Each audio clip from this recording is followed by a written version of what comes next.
Irmãos, nós vamos começar uma série de estudos nesse mês de setembro. E eu queria falar um pouquinho para você como é que vai funcionar esse, porque dia 30 nós vamos ter culto, né? Então vamos ser só 4 estudos. São 4 séries de estudos, são 4 estudos baseados nessa série que você está vendo aqui, Keep Calm and Carry On. Que significa isso, né? Para quem é viciado em Facebook, já sabe o que é isso aqui, né? Já viu alguma coisa lá no Facebook a respeito disso. Eu vou explicar para você o que é Keep Calm and Carry On. Bom, em 1939, a Inglaterra estava vivendo a iminência de um ataque dos nazistas. Eles estavam querendo entrar lá na Inglaterra, estavam querendo invadir a Inglaterra. E o Ministério Britânico da Informação, eles começaram a imprimir cartazes para elevar a moral do povo. O povo não ficar assim, não tinha, né, naquela época, Twitter, Facebook, não tinha televisão, só tinha rádio, e eles tinham a imprensa. E a imprensa, então, decidiu fazer esses cartazes. Esses cartazes eram em vermelho brilhante, com essas letras que a gente vê em negrito, com a coroa do rei George em cima. E eles escreveram, Keep Calm and Carry On. E significa, mantenha calma e siga em frente. Na verdade, eles nunca lançaram esses cartazes, porque os alemães não chegaram a invadir o solo britânico. Então, essa premissa ela nunca veio a público, esse cartaz nunca saiu do público. Todos eles foram destruídos, exceto 20 cartazes. E é aí que vem o interessante da história. No começo desse século, uma moça estava vasculhando a biblioteca do seu avô e ela encontrou isso aqui, lá na livraria do seu avô, e ela encontrou isso. Keep Calm and Carry On. E ela resolveu, então, abrir isso e mostrar isso, e levou para um programa de televisão, e se tornou mundialmente famoso o Keep Calm and Carry On. E aí as pessoas substituem. Keep Calm and Pray, né? Ore, né? Mantenha calma e ore. E aí inventaram um monte de coisa, né? Mantenha calma e beba Coca-Cola, mantenha calma e coma donuts, mantenha calma e assim foi, né? Então isso virou de domínio público. Então nós vamos usar esse mantenha calma, keep calm, né? E nós vamos ver algumas coisas importantes para a nossa vida cristã. Então nós estamos iniciando sobre como procedermos nas tempestades e dificuldades que surgem na nossa vida. E a gente escolheu essa mensagem então para a gente ver. Então mantenha calma e siga em frente. O primeiro que nós vamos usar, olha aí, para você relaxar. Imagina você num lugar desse, né, com a pessoa que você ama. Olha que gostoso. Imagina. Vai imaginando uma praia gostosa, né? Ali não tem nenhuma aguinha de coco, mas imagina a água de coco ali, né? Você sentado de frente para o mar. Então, isso é só para inspirar você, para você manter a calma, certo? E hoje nós vamos manter a calma. O tema do nosso estudo nessa noite está baseado em 2 Timóteo, capítulo 4, versículo 7. Se você puder abrir, abra comigo lá, 2 Timóteo, capítulo 4, versículo 7. Amém? Todo mundo achou? 2 Timóteo, capítulo 4, versículo 7. É um versículo curtinho. O apóstolo Paulo, no final da sua vida, ele diz assim: combati o bom combate, terminei a corrida, guardei a fé. Vamos ler juntos? Combati o bom combate, terminei a corrida, guardei a fé. Bom, para treino foi ótimo, agora vamos valendo, tá? Combati o bom combate, terminei a corrida, guardei a fé. Amém? Então, baseado no nosso estudo, hoje nós vamos ver, mantenha a calma e guarde a fé. Diga para a pessoa que está ao seu lado assim, mantenha a calma e guarde a fé. Amém? Glória a Deus, mantenha a calma e guarde a fé. Mantenha a calma e guarde a fé. Irmãos, Jesus nos oferece uma garantia em tempos de ansiedade. O que acontece com todos nós? Ansiedade é inerente a todos nós. A palavra diz, não andeis ansiosos por coisa alguma, nem com que haveis de comer, de beber ou de vestir. Não andeis ansiosos, Mateus capítulo 6. Mas não adianta, a gente continua andando ansioso, a gente continua vivendo uma vida de ansiedade. Quando a gente enfrenta algo diferente do que a gente está acostumado a viver, é assustador, a gente fica paralisado muitas vezes, o medo nos paralisa. Quando falta uma rápida compreensão ou uma compreensão completa de uma situação que a gente está lutando, a gente procura uma solução imediata para o nosso problema. É como se a gente viajasse pelo deserto sem comida e sem água. Porque a gente quer atalhar, a gente quer procurar um caminho mais fácil. Agora, exceto para a nossa fé. Porque Jesus está nos chamando para a fé. E Ele nos chama para nós nos alimentarmos dEle. Porque a fé nele é como o pão nutritivo que nos dá a vida. É como o maná que foi dado aos israelitas enquanto eles estavam no deserto, vivendo no deserto. Eles receberam um maná do Senhor em porções diárias para fortalecê-los, para eles poderem continuar a caminhada. Por aquele deserto que era grande, era assustador. E no entanto, hoje Jesus nos dá mais do que um maná. Porque o maná eles tinham que comer e colher todo dia, mas nós hoje, nós temos Jesus constantemente conosco. O seu Espírito habita em nós e nos alimenta a cada momento que a gente precisa. Então, ser alimentado pela certeza de que Deus está conosco e que nessa viagem, através dos nossos dias, dos tempos difíceis que a gente enfrenta, nós devemos continuar caminhando na fé. Então, isso é imprescindível, a gente continuar caminhando na fé. E para isso, a gente precisa ser alimentado pela certeza de que Deus está conosco. A gente precisa ser alimentado pela fé que a gente tem em Jesus. A gente precisa ser alimentado constantemente por Ele. Eu gosto de como João Calvino define a fé. Ele diz que a fé é um firme e certo conhecimento da benevolência de Deus para conosco, fundado na verdade da promessa dada gratuitamente em Cristo, revelada em nossas mentes e selada em nossos corações pelo Espírito Santo. Que coisa linda! Um firme e certo conhecimento da benevolência de Deus para conosco. Um firme e certo conhecimento. Fé é isso. Você tem conhecimento da benevolência de Deus para com você. E isso significa que, embora a gente possa sentir o impulso e a atração para pensarmos diferente do que Deus quer, embora às vezes nos sintamos confusos sobre o que o mundo tem para nos dizer, vamos continuar guardados e selados por Deus. Vamos continuar debaixo da proteção do Senhor, tendo o Espírito Santo pronto para nos orientar em direção à vida, em direção ao rumo certo. E nós não vamos deixar que o medo obtenha o melhor de nós, ou tire o melhor da gente. Esses são os tempos que Deus nos tem chamado para nós confiarmos nele e seguirmos o exemplo dele. Mas keep calm and carry on com o que sabemos ser verdade, de modo que nós não podemos perder a nossa relação pessoal com Jesus no processo. Então, esse keep calm and carry on significa mais do que isso. Nós pertencemos a Ele e Ele nos alimenta pouco a pouco para a viagem. E como é que eu faço então nessa viagem, nessa luta constante, nesses desafios que eu enfrento diariamente? Como é que eu faço para manter a calma e guardar a fé?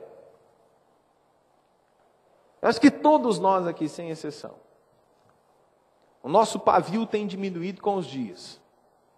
Pergunta para o irmão que está ao seu lado, seu pavio está curto? Como é que está o seu pavio? Eu nunca andei com um pavio tão curto como nesses dias.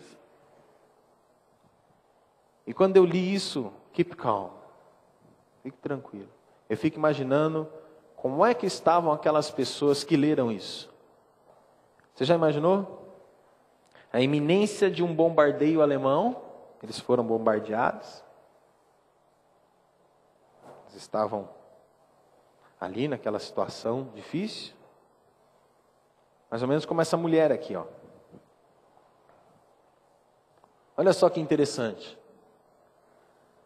A mulher, as duas filhas andando, e dois guardas passando ao lado de uma placa aqui. Você não vê a bomba, mas você vê a placa escrito perigo, bomba não explodida. Ou seja, a bomba caiu no solo, mas ela não explodiu. E parece que a gente está, nesses dias que a gente está vivendo, andando de lado de bombas que ainda não explodiram. Ou se você gostar mais da analogia, nós estamos pisando em campo minado. Parece que a gente está, cada dia mais, vivendo uma vida delicada em muitos sentidos. Se a gente der uma abertura, se a gente der uma brecha, como diz a palavra, o diabo está ao nosso derredor, procurando a quem possa tragar. Estamos andando lá de bombas que ainda não explodiram. Então, você imagina, você tem que manter a calma, você tem que guardar a fé. Não existe outra maneira da gente ver isso. Não existe outra maneira de ver e lutar a corrida como diferente de manter a fé. O apóstolo Paulo, ele diz aqui sobre o combate à corrida. E são simplesmente imagens que ele usou para desenvolver o que está contido na manutenção da fé. E a razão pelo qual eu acho que é que Paulo ordenou a Timóteo, em 1 Timóteo 6,12, para combater o bom combate, ele a chamou de luta da fé. Ele diz para Timóteo: combate o bom combate, toma posse da vida eterna, para a qual você fosse chamado anteriormente. Então, quando Paulo usa a frase na sua própria experiência, nesse texto que a gente leu, seguido da frase eu guardei a fé, nós temos boas razões para acreditar que ele queria dizer: eu combati o bom combate da fé. As duas imagens de uma luta e uma corrida, de ilustrar o que está envolvido na manutenção da fé, era isso que ele queria mostrar. Mas antes da gente ir para o que está envolvido em guardar a fé, eu queria dizer algo breve sobre a própria natureza da fé. Preste atenção sobre isso que eu vou lhe dizer agora. A fé que Paulo manteve não era a fé nele mesmo, ou em um homem qualquer. Era a fé em Cristo Jesus. No capítulo 3, do versículo 15, Paulo disse a Timóteo que as Escrituras são capazes de instruí-lo para a salvação da fé em Cristo Jesus. E quando você tem fé em alguém, isso significa que você vai levar a sua palavra, você vai contar com ele todos os dias, você vai viver de acordo com o que ele diz, você confia no seu conselho, você tem confiança nas suas promessas. Quando Paulo disse, eu guardei a fé, ele quis dizer, eu tenho guardado em levar a Cristo e sua palavra, tenho guardado tudo que ele me disse, eu tenho guardado confiar no seu conselho, eu tenho guardado ter confiança nas suas promessas. A fé em Cristo Jesus é mais totalmente explicado como fé na sua palavra, naquilo que ele diz. Naturalmente isso vai incluir a confiança de que através da sua morte, ele cobrou o perdão dos nossos pecados. Porque ele mesmo disse, o Filho do Homem veio para buscar e salvar o que estava perdido. A pastora Célia leu no começo, Lucas 19:10. É claro, a fé na palavra vai incluir a confiança na sua ressurreição, que nos dá esperança, porque ele disse, eu sou a ressurreição e a vida, quem crê em mim, ainda que esteja morto, viverá, João 11:25. E claro, a fé na sua palavra inclui a confiança no seu poder atual para trabalhar na gente, porque ele disse, a minha graça é suficiente para você, o meu poder se aperfeiçoa na fraqueza. Então a fé salvadora é uma união de nós mesmos com Cristo como alguém que é totalmente digno de sua confiança, que tem uma integridade infinita e um poder infinito, que portanto fará tudo o que ele disse. Agora eu queria que você imaginasse uma situação. Você trabalha lá no seu gabinete, no seu escritório, na sua oficina, onde você trabalha. O seu patrão chega para você e diz assim, olha, eu resolvi dar a todos os funcionários da empresa um bônus de R$2.000 no Natal. E aí você sabe como é que funciona esse negócio. Nas paradinhas do coffee break, nos momentos em que a gente encontra os demais funcionários, a gente fica, mas será que isso mesmo é verdade? Será que é verdade mesmo que ele disse que ele vai dar um bônus para todo mundo no Natal? A pergunta é, você tem fé no seu chefe? Qual é a resposta? Não, claro que não. O fato é que você acredita que ele vai pagar esse bônus no final do ano, mas isso não está baseado em sua confiança, e nem na sua integridade, nem no seu poder. Ele se baseia no fato de que não vai custar nada você acreditar. Que é confortável para você. Não te custa nada acreditar. E sobre o fato que ele vai provavelmente pagar. Agora, não importa se isso é confiável ou não. Deu para entender qual que é a premissa? Se ele vai pagar, beleza, eu vou confiar. Se ele não pagar também, minha vida não vai mudar por causa disso. Você continua vivendo dessa forma. Essa é a situação que muitos cristãos professos fazem hoje. Eles realmente acreditam que Deus vai lhes pagar o bônus da vida eterna. Mas eles vivem como se o seu conselho fosse imprudente. Como se suas promessas não são confiáveis. Eles vivem e eles nem se importam em descobrir a verdade das suas promessas, o que está baseado nas suas promessas. O que vale é a mesma coisa de eu não confiar. De eu não crer. Isso não é fé salvadora.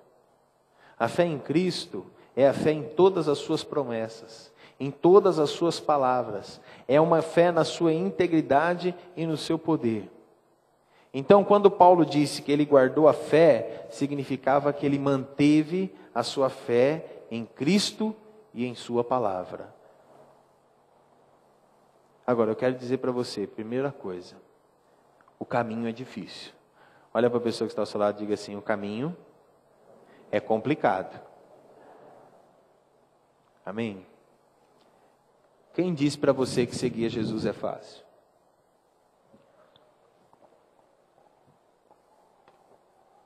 Não é fácil seguir Jesus. O que está envolvido a guardar uma fé? Paulo diz que é uma corrida e é uma luta. A primeira coisa que a gente pode dizer sobre guardar a fé é que não é fácil. Deve ter algum tipo de estresse, deve ter algum tipo de tensão, algum tipo de desconforto envolvido. Quando você vê uma luta de MMA ou você vê uma luta de boxe, aqueles lutadores eles são atingidos no rosto. Quando você vê uma corrida, os camaradas correndo, principalmente atrás do Usain Bolt, né? Que é o Usain Bolt e o resto, né? Quando você vê ele correndo, você acha que é fácil, mas por trás daquilo houve muita luta, houve muito esforço, houve muito treinamento. Os corredores eles se empurram no limite dos seus corpos e eles têm longas horas de treino. Portanto, guardar a fé deve ter algum tipo de estresse e desconforto com isso, deve ser difícil. Jesus colocou dessa maneira, olha, Mateus capítulo 7, versículo 13 e 14. Ele disse assim, entrem pela porta estreita, pois larga é a porta e amplo o caminho que leva à perdição, e são muitos os que entram por ela. Como é estreita a porta e apertado o caminho que leva à vida, são poucos os que a encontram. Quer dizer que o caminho é estreito, não é largo não. O caminho que leva à vida ou para a coroa da justiça, como Paulo colocou aqui no nosso texto, é como uma maratona de 44 quilômetros. É como lutar 15 rounds como um campeão dos pesos pesados. Não é fácil, é difícil. Vamos conciliar isso com Mateus 11, 28, 30.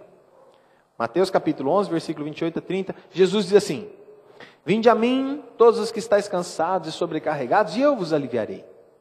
Tomai sobre vós o meu jugo e aprendei de mim, porque sou manso e humilde de coração, e encontrareis descanso para as vossas almas, porque o meu jugo é suave e o meu fardo é leve. Bom, peraí. Então você se unir a Jesus é fácil. Como é que pode ser fácil e difícil? Não, peraí.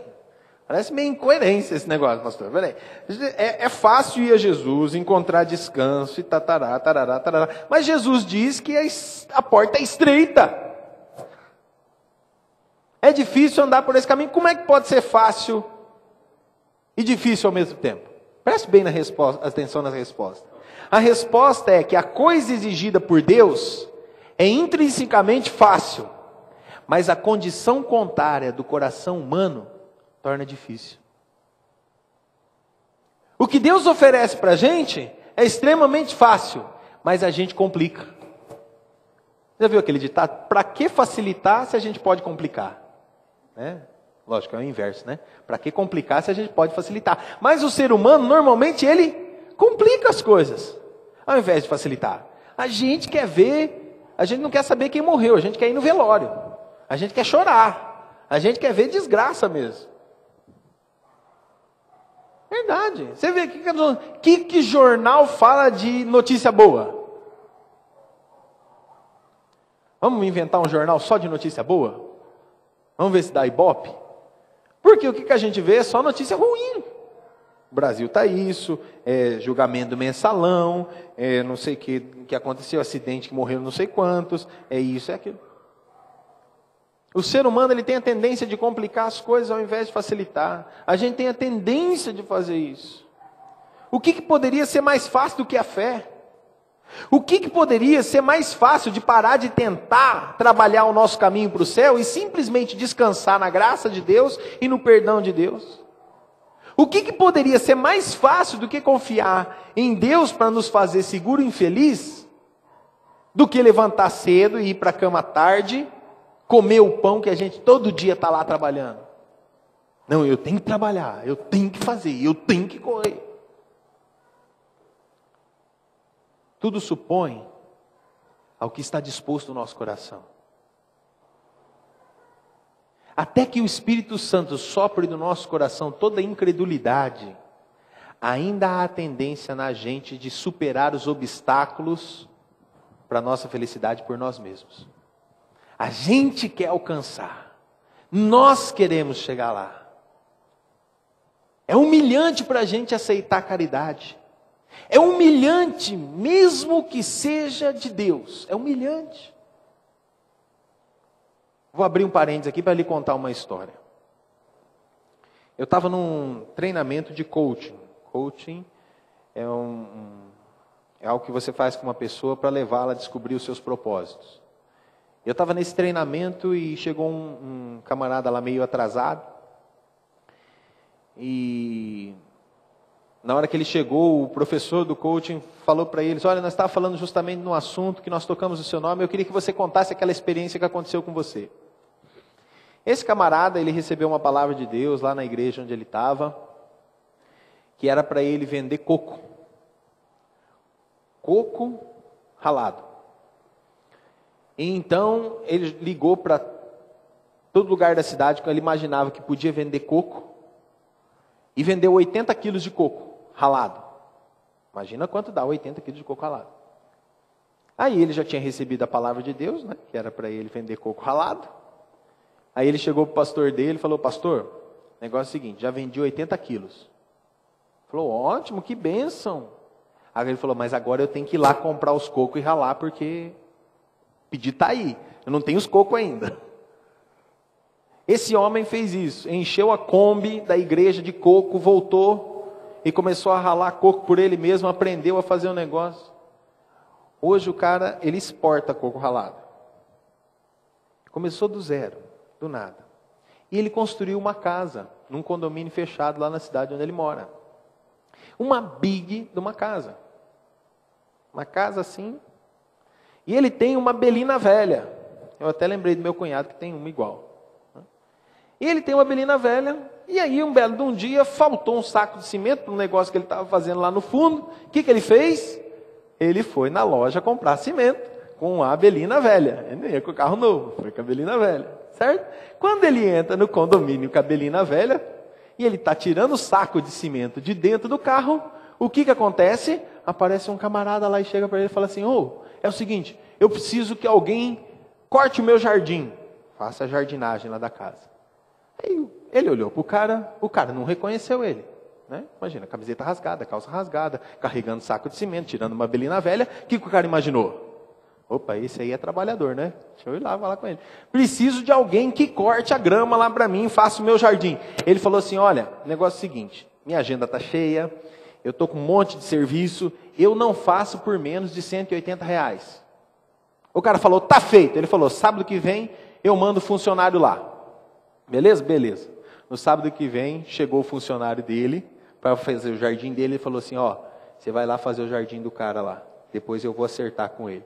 O cara foi lá, fez o jardim do cara, aí ele voltou, foi lá depois buscar os R$180, voltou e falou assim: quanto que é o seu serviço? Para o rapaz, que era jardineiro dele. Ah, meu serviço ficou em R$100. Ele falou, então está aqui os seus 100, meus 80 está aqui. Ele garantiu os R$80 dele com o trabalho do camarada. Você está vendo que os filhos das trevas são mais astutos do que os filhos da luz? São mais sábios? São mais sábios. Eu achei impressionante essa história. Não ia adiantar ele explicar para o cara que ele era dono da casa. Ô meu, você está me estranhando, sou dono dessa casa aqui. O cara ia rir na cara dele. O cara vai lá, imagina, ser dono dessa casa carregando saco de cimento. Para com isso. Mas ele sabe de onde ele veio. Ele sabe quem ele é. Nós precisamos aprender. Nós precisamos entender que quem ama o prestígio e o poder, mais do que Jesus, não confia na sua palavra. A palavra do Senhor diz, segue-me e você vai ter um tesouro no céu. Qual que é a coisa mais difícil? A gente fazer uma fortuna ou a gente dar a fortuna? É claro que é fazer a fortuna, certamente. Mas Jesus só pediu para que o jovem rico desse tudo e seguisse.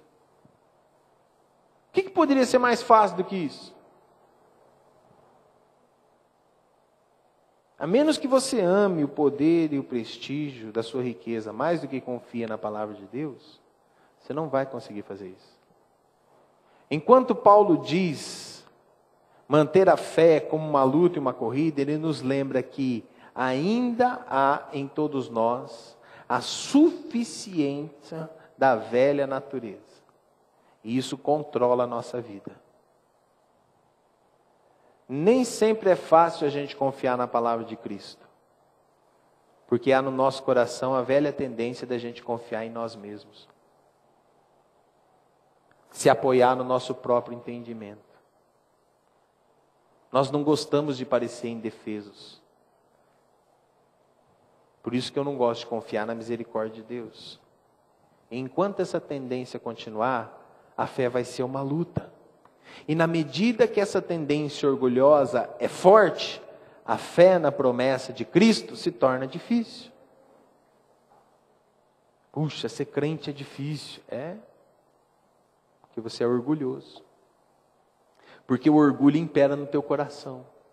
Porque você não consegue viver a humildade da palavra de Deus. Essa é a primeira coisa implícita nos foros da luta e da corrida. Guardar a fé, continuar levando Cristo e sua palavra, confiando nas suas promessas, fazendo com que a nossa natureza autossuficiente seja mortificada. Então, por isso que é difícil. E a gente tem que ceder aos desejos da carne.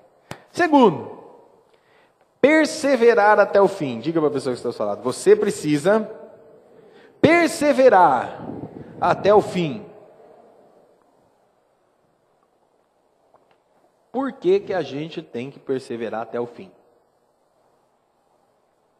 Porque se a gente não perseverar até o fim, a gente não ganha o prêmio. O que o apóstolo Paulo diz no versículo seguinte? Volta lá para você ver, para você entender o que eu estou querendo dizer. Olha lá. Ele diz assim, versículo 7. Combati o bom combate, completei a carreira, ou terminei a corrida, e guardei a fé. Agora me está reservada a coroa da justiça, que o Senhor, o justo juiz, me dará naquele dia. E não somente a mim, mas a todos, quanto amam a sua vinda. Que coisa linda!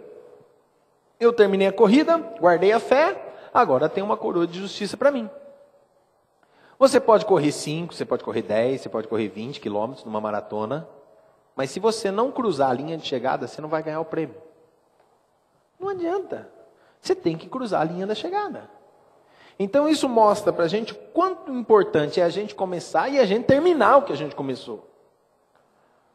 E isso é ensinado em muitos lugares do Novo Testamento. Mateus capítulo 10, versículo 22, Jesus adverte aos seus discípulos que estão sendo ameaçados pela perseguição, ele diz assim, mas aquele que perseverar até o fim será salvo. Em Mateus 24, 13, a mesma coisa. João, quando ele escreve o Apocalipse, ele repete isso de novo. Apocalipse capítulo 2, versículo 7. Ao vencedor dar-lhe-ei de comer da árvore da vida, que está no paraíso de Deus.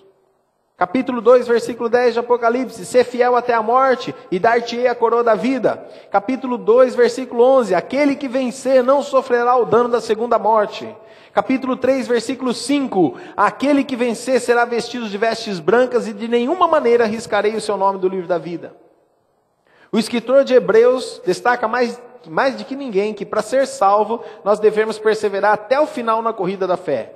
Ele diz em Hebreus capítulo 3, versículo 13, pelo contrário, encorajem-se uns aos outros durante o tempo que se chama hoje, de modo que nenhum de vocês seja endurecido pelo engano do pecado, pois passamos a ser participantes de Cristo, desde que, de fato, nos apeguemos até o fim à confiança que tivemos no princípio.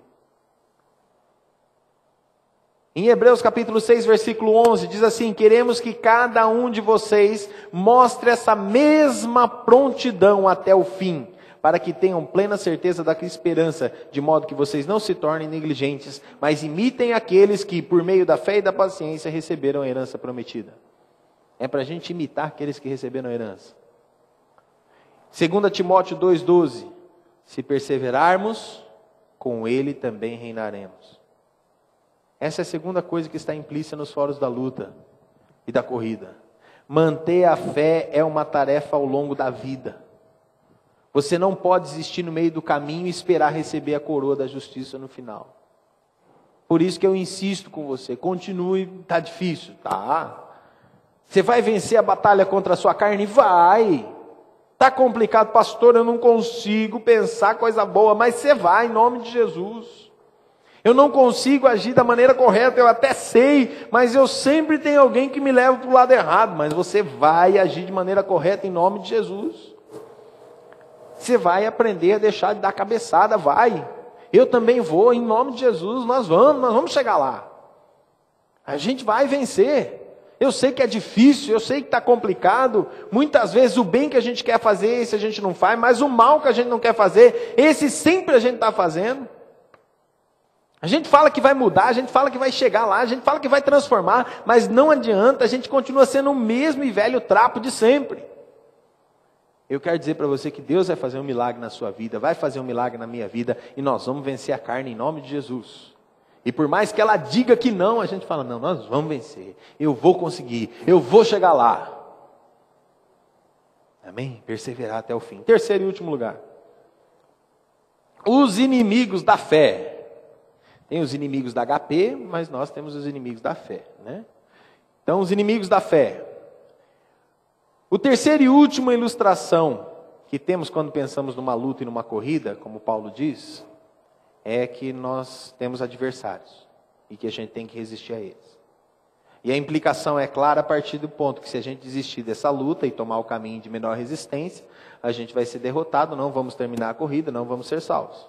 Então a vida cristã é uma luta, e se você sentir que não existe mais nenhuma luta para a sua vida, em confiar em Cristo, olha, não existe mais luta na minha vida. Eu confio em Cristo plenamente. Ou então você é perfeito, certo? E eu preciso da sua oração, ore por mim. Ou então você já entregou os pontos. Então, você está mentindo, né? Tem essa situação também. Pode estar mentindo. Quais são os inimigos que a gente luta? Dois principais inimigos da nossa fé na palavra de Cristo. Para a gente crer, para a gente confiar em Jesus. Primeiro, Satanás. O capeta, o diabo, o cramunhão. Ele quer acabar com você mesmo. E você pintou um alvo, ele pintou um alvo nas suas costas e falou, eu vou destruir esse camarada. Então a luta vai ser grande. Então prepara o seu corpo que Satanás vai dar no seu. Certo? Segundo, o seu próprio ego. Ah, meu irmão, Satanás é fácil da gente lidar. Eu quero ver a gente lidar com a gente mesmo. Não lembro se foi Calvino Lutero, disse assim, eu conheço o monstro que habita em mim. Embora nós tenhamos o Espírito Santo de Deus, e essa é a dualidade terrível da nossa vida. A gente tem o Espírito Santo, mas o Espírito está lutando constantemente contra a carne, e a carne constantemente contra o Espírito. esses dois inimigos, a nossa carne, o nosso ego e Satanás, eles tentam perverter a boa criação de Deus em todos os ídolos que são atraentes para nós. E a nossa tendência é confiar mais no homem do que nas coisas de Deus. Em relação ao nosso adversário, Satanás, Paulo diz o seguinte, Efésios capítulo 6, versículo 12. Nós não temos que lutar contra carne e sangue, mas contra os principados, contra as potestades, contra os dominadores desse mundo tenebroso, contra as forças espirituais do mal nas regiões celestes. Portanto, tome toda a armadura de Deus, para que você possa resistir no dia mau e, tendo feito tudo, ficar inabalável. Quer dizer, a nossa luta contra Satanás é eminente. Satanás e todos os seus exércitos têm um alvo principal. Sabe qual é? A nossa confiança em Deus. Se ele conseguir abalar sua confiança em Deus, é como João diz, essa é a vitória que vence o mundo, a nossa fé. Se Satanás pode destruir isso, ele tem tudo que ele quer. Agora, quanto ao outro inimigo, ou seja, nós mesmos, a nossa velha natureza, a nossa carne, como Paulo muitas vezes chama, a palavra diz que é para a gente nos considerarmos como mortos. Romanos capítulo 6, versículo 11. Sempre que o ego desperta a sua cabeça feia, a gente tem que cortá-lo com a espada do Espírito. A gente tem que abafar o nosso ego.